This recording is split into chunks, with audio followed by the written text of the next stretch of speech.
You're listening to an episode recorded during the time Innovation Fuel was part of University Canada West. We are proud and grateful for the work we've done together, and we want to thank the university for being in our podcast. We are now excited to continue the journey of Innovation Fuel into its next chapter. Thanks for listening.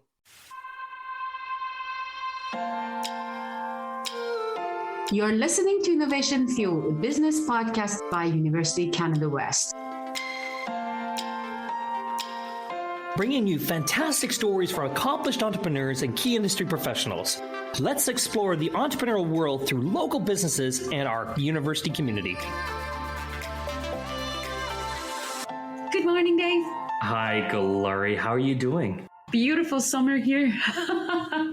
Oh, yeah. I was reading this article, and it was in this very unique publication that was all around technology.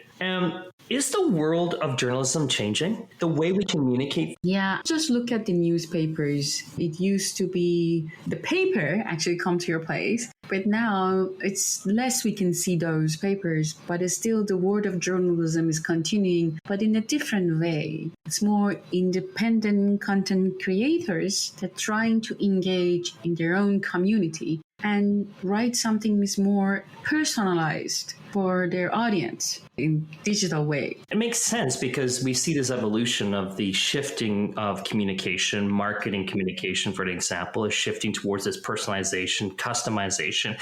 How do we get you engaged in our community? How do we get you involved in our community and get you in the purpose of supporting, creating more value for you? We want to know who you are and how we can support you. We're moving in this space of that customization, personalization. Yeah, I think that it's a change of career, I think, and it's required different skills for journalism as well. But it still is relevant. They can connect with their audience. There's still people reading a lot from them and learning a lot. But it's changing for sure. And also, for example, people want to know what are the great restaurants in Vancouver area, what are the tastes, so they can find a journal about that one. Or people looking for technology and see that what is happening to the Vancouver technology, and they want to be more focused on that one, or what kind of jobs or what kind of entrepreneurs or anything is relevant to them, so how it's working. So they can find a specific journal about Vancouver technology. Yeah, so more of like a central approach to, I'm going to go to one source that's going to give me all this information versus go to another source that might have multiple different types of articles about different things. So food, technology, entertainment, all this different things. I want to go to one source where it's engaged with me and what I want to read and what I want to engage with. It has to be very interesting business model for those journals, right? Exactly. I think that we have a guest that can answer those questions about what is the best business model for these type of journals. Let's welcome William Johnson. He's great in telling stories in Vancouver Tech Journal. Welcome, William, to another episode of Innovation Fuel. Welcome to Innovation Fuel, brought to you by University Canada West. Yes, we do have my friend William here. Very excited to learn all about Vancouver Tech Journal. But before we get there, we got to learn about William. Who is William and how and why Vancouver Tech Journal? William, tell us a little about yourself. Yeah, absolutely. I'm actually from Ottawa. And so since I was in high school to university and all my jobs previously, I've always been in places where I'm getting to build community. And when I landed in Vancouver, BC in 2015, I was working for the provincial government at an organization called Innovate BC now. It's the division that focuses on tech and innovation and helping startups scale, but then also helping large companies stay competitive with tech and innovation. And when I was there, I was coming across all these really, really exciting stories about companies and entrepreneurs and startups. And I just felt that those stories weren't being told in a way that really uncovered new things and gave attention to people who were under the radar. And I wasn't able to find, just one newsletter that would break it all down for me to sort of share, like, here's what you need to know today. And so I decided to launch that myself. And so that was in early 2018. I launched it as a side hustle off the side of my desk. And it sort of grew organically from there till about mid 2020. So this is, right at the beginning of the pandemic, actually. I left my job with the government. I started to write full time. And shortly after that, another organization approached me called Overstory Media Group. It's a national media organization. They create, they acquire, and they build community media brands.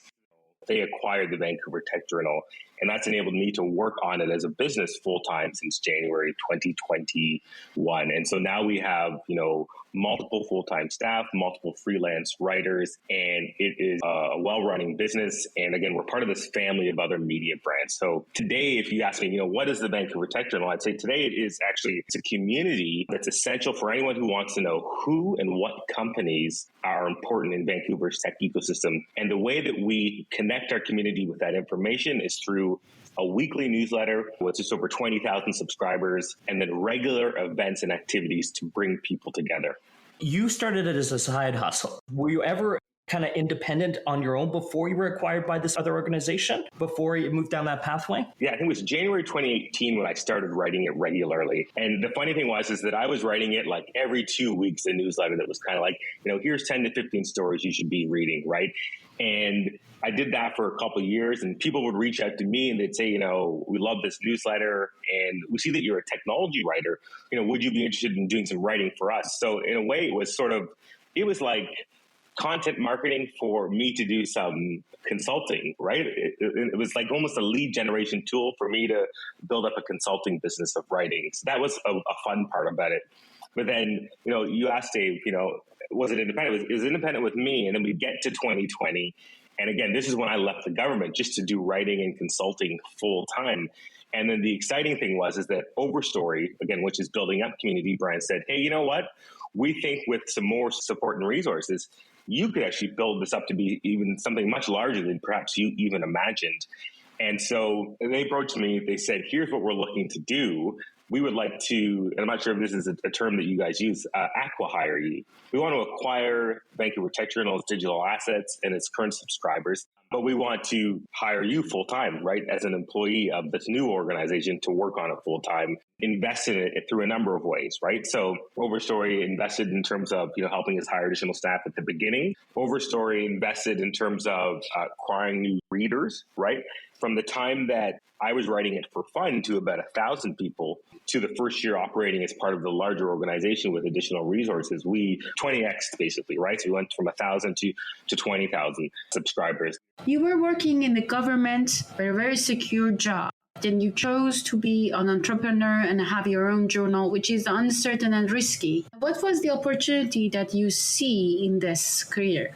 Yeah, it's a great question. And it's something that I think all entrepreneurial people should think about, or anyone building a product, actually, which is there demand for the thing that you're building, right? And so that, for me, there were people reading the newsletter, and it was growing organically. And there were people who were reaching out to me specifically to have me do work for them. So it was inbound, right? And organic sort of customer growth or reader growth. So that for me was a really good signal that this is something that people want. And what I'm doing, people find value in that. And so when I left the government to just do writing and consulting full time, it wasn't as risky as it sounds, because I did have people coming to me saying, we like what you're doing, and we think you provide a lot of value.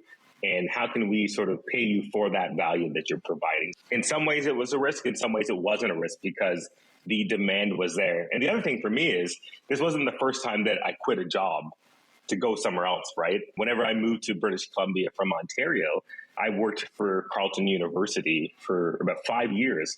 And I quit that job to move to Vancouver without a job lined up. But it was a risk I was willing to take. I had, confidence in my ability to build a network. Again, because community building is something that I've been doing for a really long time. Let's dive into Vancouver Tech Journal. Let's talk back to the beginnings of this element. Love the idea of a side hustle. We, more and more of our individuals out there, in order to afford the style of living that we like in Vancouver alone, we need that side hustle. But what value did you see at the other end of this? I kind of see some holes that you started at the very beginning of, like, they're not really talking about this. Who's the target market that you're really going after, and what value are you offering them? So it's funny, the target market initially was me, right? I wanted to work on something that I wanted, but I also knew that I wasn't the only one who was in the tech sector who knew a lot was happening, but didn't have a really concise way of reading about it, right? No one was really summarizing or distilling all the noise into something nice and valuable, right? And that I can read every Sunday and wake up and learn about it, right? So I could see that because I wanted it, but then also I knew there were other people, my colleagues, other founders and entrepreneurs that I talked to in the ecosystem, and people that I would meet at events. They'd say the same thing, right? Everyone knew there was a lot of action happening and they weren't really sure where to read about it. So that was very, very clear to me. I was working on the Tech Journal for fun, so using it as a lead gen. And then there was another guy in Victoria named Andrew Wilkinson, who's a technology investor. He, again, thought there was a problem with local news, and he wanted to figure out how to make it sustainable. So what he did was he hired some reporters for initially, an average of, $60,000 to $80,000 a year. He set up a MailChimp account, $2,000 a year. And they started writing a daily newsletter that just summarized 2 to 3 top stories, right? And they thought, you know what, maybe this will be successful, maybe it won't be. We'll see what happens. We'll spend money, but at least we'll be doing something good for the community. But it turned out that, 55,000 people in Victoria really found value in what they were doing, right? So Capital Daily is the first newsletter that came from Overstory Media Group. More than 50,000 daily subscribers now. And it's a profitable division of Overstory, which is really exciting. So what happened was that Andrew Wilkinson and the CEO, Farhan Mohammed, who another media person who was previously editor-in-chief of Daily Hive, they teamed up and they thought, well, what if we could do this for a number of communities across Canada, right? A community is a geographical place for Overstory, but it's also could be a vertical, like a topic. So in our case, it's Vancouver and Tech. In Victoria, there's another publication called Tasting Victoria, right? So it's Victoria plus food, right? And so the ultimate goal is to take that model, right, where we're operating very lean, some writers, a website, a newsletter, right? And we want to take that to communities across the country. So where does money come from? Partners. And so we take a pretty traditional, well, in some cases traditional, in some cases not traditional approach. Of course, there's ads. You can have ads on your website and you can have display advertising. But really what we do is we find partners that are dedicated to the audience that we're cultivating, and we sign them to typically annual deals. So it's not like 100 advertisers in the Vancouver Tech Journal. It's really just, 5 to 8. They sign on for a year because they believe in what we're doing. And they really want to engage with the community that we're building. Again, it's not like you land on like USA Today and Google is showing you different ads and stuff like that. It's not like that at all. We've signed on a small group of partners that are in it for the long haul because they believe in what we're doing. And so there's newsletter partners, there's partners for some of the websites. And then the other big piece of revenue for some of the brands is memberships. So Capital Daily, for example, has over 1,000 paying members. And these are just people who pay the organization money. And I would say for nothing in return. It's not nothing in return. It's that they just find the work that they do so valuable to their community that people are paying. They don't have paywalled articles. You don't need to pay to see an article. Over 1,000 people contributing just because they believe in so much of what they're doing. At the Tech Journal, again, we've got our annual partners. And what we also have are our regular events. So if you want to engage with the Vancouver Tech Journal, we hold a weekly morning coffee every Tuesday, same place. Anyone can come. We also do a monthly tech industry social that anyone can come to, and it doesn't cost money. But then we also do more formal events with CEOs and executives within the ecosystem. And those events cost money, right? So that's also another specific revenue line for us, which helps make the work that we do sustainable. So those are a number of ways. We make money through partners and just through readers who want to engage with our community. Yeah, community is definitely the forefront of where we need to go. We're seeing a total change in the landscape. We know that third-party cookies are disappearing from Google and some other places, and we see this disruptive advertising going away. And consumers are willing to pay premiums to have subscriptions to things so they can just be not interrupted. I love the process of where you're heading. You chose to be journalist and you chose to have a written communication with your audience and community. Did you ever thought about starting a podcast, using any other tools or channels to communicate with your community? I mean, there isn't really a sophisticated answer for this. I did the thing that was most natural to me at first, right? So that was writing. That was the most natural thing. And to be honest, there's no one saying that we aren't going to be doing a podcast. I'll also say that. I want to know that who is your community? Who is your targeted audience for your journals? Yeah, and I think a really important thing to talk about in terms of media and community building is that the key thing is focusing on different niches, right? Like, and being very specific with like, here is the information you are going to get by subscribing to this newsletter, right? Like we said, Vancouver and Tech, food and Victoria. And we have another publication that's hyper-focused on Calgary as a city, right? And so I think if you're very specific with your audience about like, here is what you are going to learn about, and like, I think people will buy into that. And our CEO sometimes says, we want to be so local and so specific about what we're talking about that people think it's weird, right? Like, that's how specific and local we want to be with engaging with our audiences, because people can really, really relate to that. Not only that, it's very clear to our partners, our advertisers, we call them partners, who is it that they're engaging with, right? We can be very specific about who the specific audience is, right? So that's really important for us. I'm still not clear why you chose Vancouver. Why not other city? Why not Calgary? Why not Toronto? What did you see in the BC tech ecosystem that you want to start your journal here? Well, I mean, again, that one's, it's not really, I lived here, I guess, right? For me anyway, it's pretty basically lived here. But again, we're not staying in just Vancouver. We have a Victoria Tech Journal that launched recently.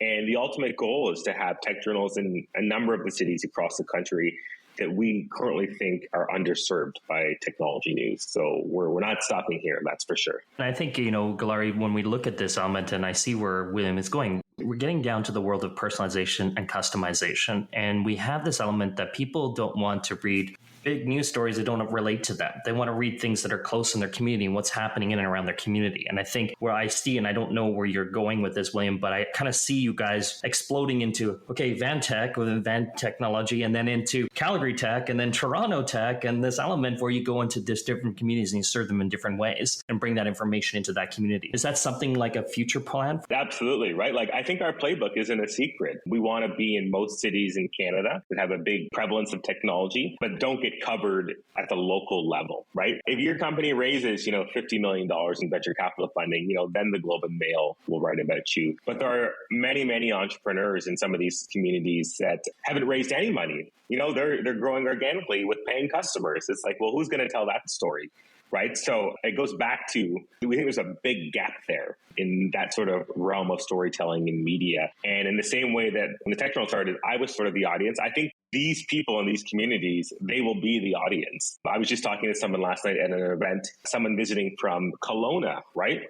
And he was just like, he told me, if you guys set up something like this in Kelowna, you would have an immediate audience. There's so much happening and no one is putting it together and no one's telling those stories.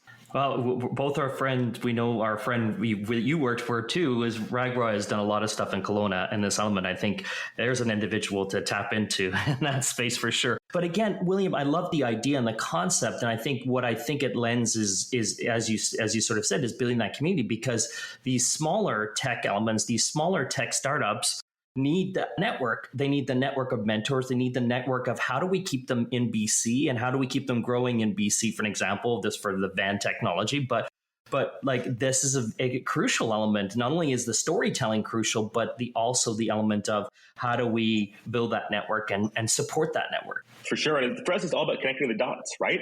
You've got entrepreneurs building companies and they need to be connected to talent and they need to be connected to capital. And then you've got people who are trying to support these companies and organizations, whether it's the government or professional services firms or investors that are local or investors that are from other countries even. And they also need that information that we're providing, right? And again, we're very specific with the cities, right? So if you want to be in Vancouver, it's the Vancouver Tech Journal, right?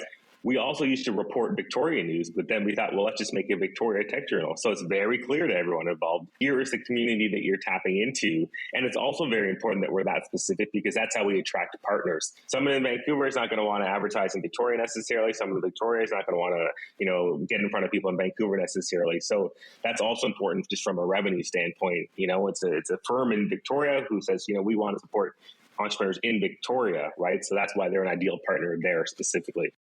So now, William, going forward, we see a change in the content, and content consumption is changing. The journalism piece and writing. We see a change of evolution of more of this video content and quick video pieces, from the 1-minute video to, even we see, podcasts are now getting more and more traction as more people are looking for quicker ways to consume information. Where do you see the future going for you, and what do you think about that landscape? It's really exciting. It's also changing so rapidly that you feel like you wrap your head around stuff. and then it changes the next day, right? When it comes to like TikTok or Instagram Reels or YouTube videos or Snap, right? It's all changing rapidly. We actually don't do much video, and it's not that we don't think there's value there. It's really just a resource standpoint, right? Where we're managing, what we're doing, our activities, and if they lead to either user growth or if they lead to revenue growth. But video is definitely an area where we want to experiment. And although the Vancouver Tech Journal is not doing a lot in video, some of our sister brands are, right? So there's another brand that works with us called the Burnaby Beacon. Again, very specific. Burnaby is part of Metro Vancouver, but it has its own publication. And that's how you know you're in the Burnaby community. They have a TikTok account, which gets tons of engagement, right? And they use it to grow their audience and their awareness and their subscribers. Same with Tasting Victoria, another Overstory brand. Food lends itself incredibly well to a visual medium, right? Like Instagram and TikTok. So obviously they have a very engaged TikTok audience, again, which drives subscribers. And once the subscriber growth grows, it makes it easier to attract partners. So it really is a loop, right?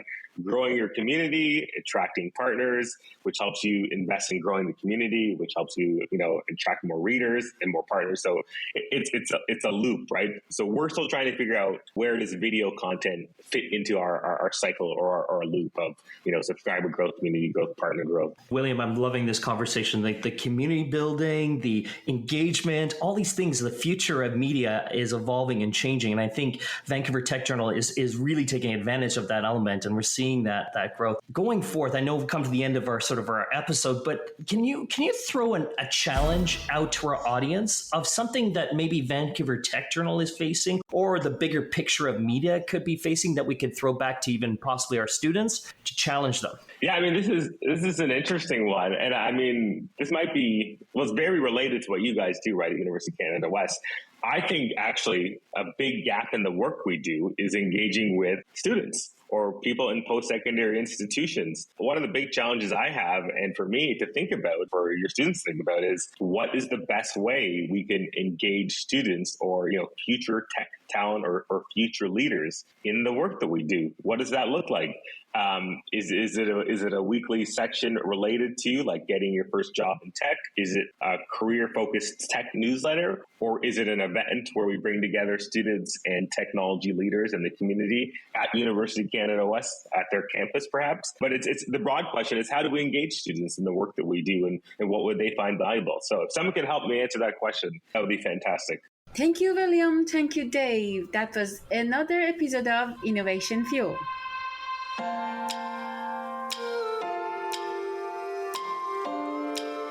Thank you for listening to Innovation Fuel. We are on all podcast streaming platforms, Google, Spotify, and Apple Podcasts. Visit our website at www.ucanwest.ca/Innovation Fuel. Also, follow us on Instagram at innovation_fuel.